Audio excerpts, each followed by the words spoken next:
بناوی خوای بەخشندەی میهرەبان سڵاوتان لێبێت بەڕێزان باز لە کرێی بۆری نەوتێرێم دەکەین لە ساڵی 2017 تاوەکو مانگی چواری 2023 کە نەوت بە بۆری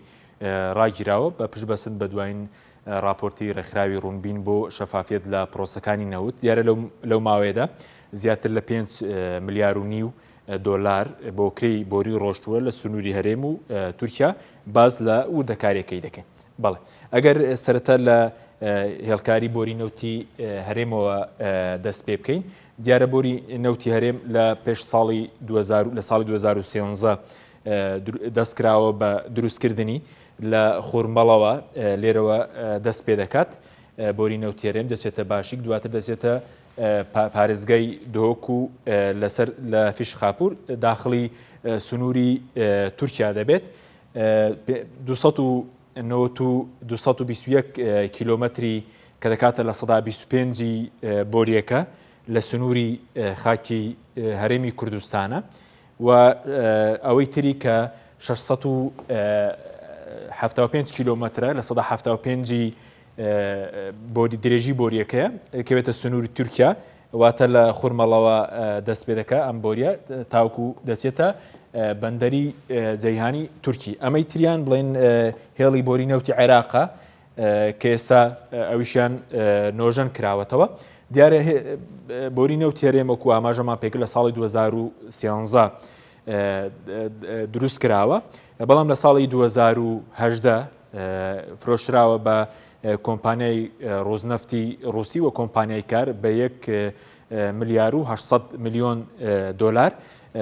بەڵام تاوەکو ئێستا ئەوەی کە جێگەی تێبینیە حکوومەتی ماوە بەسەرچووی هەرێم 5 ملیار دۆلاری گەڕاندەوەتەوە بۆ ئەوەی کە بە خەرجی ئەم بۆ وەکو تێچووی خەرجی ئەم بۆریە و تاوەکو 2038 دەبێت زیاتر لە 11 ملیار دۆلار بۆ کرێی بۆریەکە بگەڕێنێتەوە وێراوەی کە ساڵانەش کرێی بۆری دەدات بە کۆمپانیەکە لە سنووری هەرێمی کوردستان لە کاتێکە عێراق لە سنووری خۆی هیچ کرێیەکی بۆری نادا هەندێک جار بە پێی راپۆرتەکانی دیلۆی لە سنووری هەرێم بۆ تێپەڕبوون 1 بەرمیل نەوتی هەرێم 9 دۆلار دراوە بەڵام بە سنووری تورکیا هەندێک جار گەشتۆتە لە 6 داهاتی نەوت 6 دۆلارێک ڕۆشتووە بۆ کرێی بۆری نەوتی هەرێم بەڵێ بچینە سەر وردەکاری خەرجکردنی خەرجی گواستنەوەی بۆری نەوتی هەرێم سەرەتا لە سنووری هەرێمەوە دەست پێ بکەین دیارە لە راپۆرتەکانی دیلۆیت لە دوای 2019 ئاماژە بە کرێی بۆری دراوە لە ساڵانی پێشتر ئاماژەی پێنەکراوە لە ساڵی 2019 644 میلیۆن دۆلار 604 میلیۆن و 372,854 دۆلار دراوە بە کرێی بۆری لە سنووری هەرێمی کوردستان لە 2020 زیاتر لە 645 میلیۆن دۆلار دراوە بە کرێی بۆری لە سنووری هەرێمی کوردستان واتە دراوە بە کۆمپانیای کار و ڕۆزنەفت و لە 2021 870 میلیۆن دۆلار دراوە بە کرێی بۆری بۆ ئەو دوو کۆمپانیایە و بە هەمان شێوە لە 2022 زیاتر لە 274 میلیۆن دۆلار دراوە بە کرێی بۆری لە 2023 ئەو سێ مانگی یەکەمی 2023 تاڕاگرتی نەوت 129 میلیۆن دۆلار دراوە بە کرێی بۆری کۆی گشتی ئەو ماوەیە لە 2019 بە پێی راپۆرتەکانی دیروێت کە ڕێکخراوی ڕوونبین وردبینی بۆ کردووە و بڵاوی کردوتەوە 2 ملیار و 564 میلیۆن و 274,002 دۆلار دراوە بە کرێی بۆری لە سنووری هەرێمی کوردستان دراوە بە کرێی بۆری لە کاتێکە لە هیچ وڵاتێکی دنیادانێت تۆ لە سنووری وڵاتەکەی خۆت کرێی بۆری بدەیت بۆ گواستنەوەی نەوت بینە سەر خەرجی گواستنەوەی نەوت بە تەنکەر دیارە بەشێک لە کێڵگەکان بە بۆری نەبەستراونەتەوە بە تەنکەر نەوتەکان گوازراوەتەوە لە 2017 زیاتر لە 4 ملیار دۆلار ڕۆشتووە بۆ گواستنەوەی نەوت بە تەنکەر لە 2018 نزیکەی 10 میلیۆن دۆلار بووە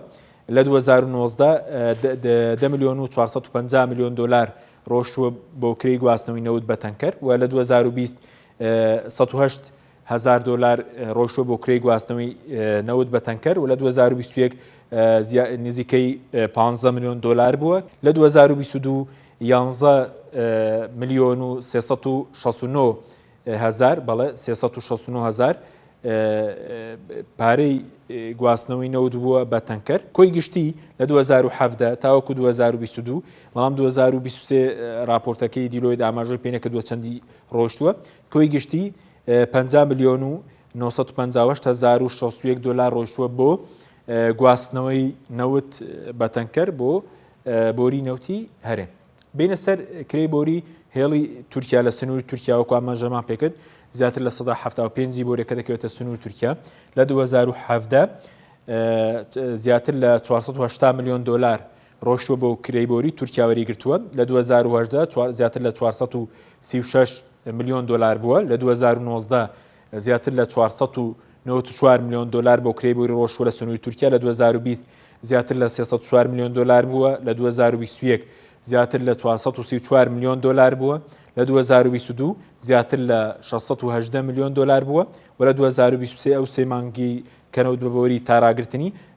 زیاتر لە 139 ملیۆن دلار بووە کۆی گشتی لە 2017 تاوەکو مانگی چواری 2023 2 ملیار و 907 ملیۆن و 851,953 دلار دراوە بە تورکیا وەکو کرێی بۆری دیارە تورکیا جگە لە ئەوەی کە سوودمەند بووە لە کرێی بۆری بۆ قەرزانش کە پێشتر داوێتی بە هەرێم و بەشێک لە کۆمپانیا تورکیەکانیش کە لە کەرتی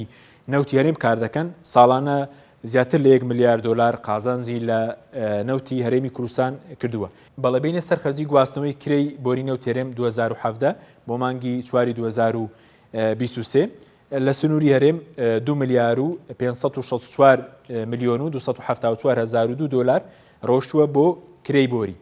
لە سنووری تورکیا 2 ملیار و 907 ملیۆن و 851,953 دلار ڕۆشتووە لە سنووری تورکیا ئەوەش کە بە تەنکەر گوازراوەتەوە زیاتر لە 50 میلیارد دلار ڕۆشتووە بۆ گواستنەوەی و پشکنینی بۆریش و چێکی بۆریش بووە کە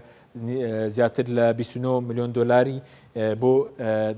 خەرج کراوە واتە لە 2017 تاوەکو مانگی چواری 2023 کۆی گشتیەوەی کە خەرجی کرێی بۆری نەوتێرێم بووە 5 ملیار و 552 ملیۆن و 378,607